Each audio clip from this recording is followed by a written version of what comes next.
வாங்க இன்றைக்கி சூப்பரான சுவையான தேங்காய் பால் பிரிஞ்சி சாதம் பார்க்கலாம். அதுக்கு தேவையான பொருட்கள்லாம் பார்க்கலாம். 3 பெரிய வெங்காயம் கட் பண்ணி வச்சுருக்கேன். காரத்துக்கு ஏற்ற மாதிரி பச்சை மிளகாய் எடுத்திருக்கேன். தக்காளி 2 எடுத்திருக்கேன். நான் வந்து கேரட் எடுத்திருக்கேன். உங்களுக்கு வேணும்னா காலிஃப்ளவர் கூட போட்டுக்கலாம்.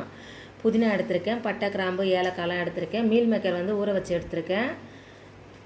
நான் வந்து பாஸ்மதி ரைஸ் தான் எடுத்திருக்கேன். 3 டம்ளர் எடுத்திருக்கேன். இதில் உங்களுக்கு எவ்வளோ வேணுமோ அவ்வளோ எடுத்துக்கங்க. இஞ்சி பூண்டு விழுது, தேங்காய் வந்து ஒரு தேங்காவை கட் பண்ணி எடுத்து வச்சுருக்கேன். இது வந்து தேங்காய் பால் அப்புறமா எடுத்துக்கலாம். நம்ம பாத்திரம் வச்சு எண்ணெய் ஊற்றிக்கோங்க. வெங்காயத்தோடு சேர்ந்த மாதிரி பட்டை, கிராம்பு, ஏலக்காய் எல்லாத்தையும் சேர்த்து போட்டு வதக்கி விடுங்க. நல்லா தனியாக போட்டிங்கன்னா அது சில நேரம் தீயறதுக்கு வாய்ப்புகள் இருக்குது. அதனால் நீங்கள் வந்து அதனோட கலந்த மாதிரி போட்டு நல்லா வதக்கி விடுங்க. நல்லா வதங்கினதும் கொத்தமல்லி எடுத்து போட்டுக்குங்க. புதினா போட்டுக்குங்க. அதையும் போட்டு நல்லா வதக்கிடுங்க. இஞ்சி பூண்டு விழுது போட்டுக்குங்க. இதில் வந்து மஞ்சத்தூள், கொஞ்சம் ஆயில் விட்டு நான் அரைச்சி எடுத்துருக்கேன். இது வந்து ஒரு 15 நாளைக்கு நம்ம ஃப்ரிட்ஜில் ஸ்டோரேஜ் பண்ணிக்கலாம். அப்படியே கடையில் வாங்கின மாதிரியே இருக்கும் இஞ்சி பூண்டு விழுது. அந்த மாதிரி நீங்கள் அரைக்கிறச்ச கேரட் அண்ட் பச்சை மிளகாய் போட்டுக்கோங்க. நல்லா போட்டு வதக்கி எடுத்துக்கோங்க. இதுக்கு சைட் டிஷ்ஷாக பார்த்தீங்கன்னா நான் வாழைக்காய் வறுவலும் கடலைக்கறி குருமாவும் வச்சுருக்கேன். இது வந்து நெக்ஸ்ட் வீடியோவில் நாங்கள் அப்லோட் பண்ணுறோம். இப்போ தக்காளி போட்டுக்கலாம். கட் பண்ணி வச்ச தக்காளியை போட்டு நல்லா வதக்கி எடுத்துக்கோங்க.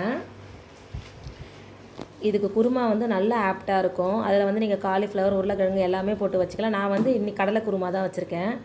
தேவையான அளவுக்கு தயிர் போட்டுக்கோங்க. தயிர் போட்டு நல்லா கிளறி விடுங்க. இப்போ வந்து மீல் மேக்கரை முழுசாகவும் போட்டுக்கலாம். நான் வந்து கட் பண்ணி போட்டிருக்கேன். அரைச்சி எடுத்த பால் இதோ இருக்குது.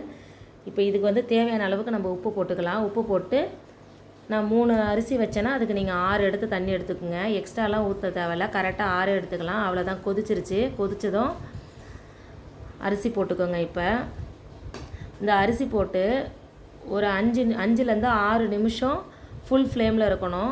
உப்பு செக் பண்ணிக்கலாம். உப்பு கொஞ்சம் மட்டும் போடணும். உப்பும் போட்டுக்கிட்டாச்சு. இப்போ இது மூடி போட்டுருங்க. மூடி போட்டு இதை பாருங்கள், 5 மினிட்ஸ் சொன்ன பார்த்தீங்களா, அதை பிரித்து ஓப்பன் பண்ணி பார்க்குறோம். ஓகே, இப்போ டம் கட்டிடலாம். இது வந்து ஒரு 7லேருந்து ஒரு 10 மினிட்ஸ் வந்து ஸ்லோ ஃப்ளேம்லேயே இருக்கணும். இப்போ ஓப்பன் பண்ணி பார்த்தோன்னா அவ்வளோதான். தண்ணி கொஞ்சம் கூட இல்லை. சூப்பராக இருக்குது பாருங்கள். இதை இப்போ எல்லாருக்கும் சர்வ் பண்ணிடலாம். என் பொண்ணு கொடுக்க போகிறேன். இதில் இருக்கிற ஃபிஷ் ஃப்ரை தான். அது ஃபிஷ் ஃப்ரை கிடையாதுங்க, வாழைக்காய் வறுவலை தான் அந்த மாதிரி ஸ்டைலில் வறுத்துருக்கேன். இப்போ எங்கள் அம்மாவுக்கு கொடுக்கலாம். எங்கள் அம்மாவோட ரியாக்ஷனை பார்க்கலாம். சிரிக்கிறாங்க. என்னமோ நான் தரப்போகிறேன்னு நினச்சிக்கிட்டு இருக்காங்க. சிக்கன் குழம்புன்னு நினச்சாங்க. ஆனால் இது சஷ்டி டைம் இல்லையா, அதனால் அந்த ஸ்டைலில் கொடுத்தாச்சு. ஓகே, பாய்.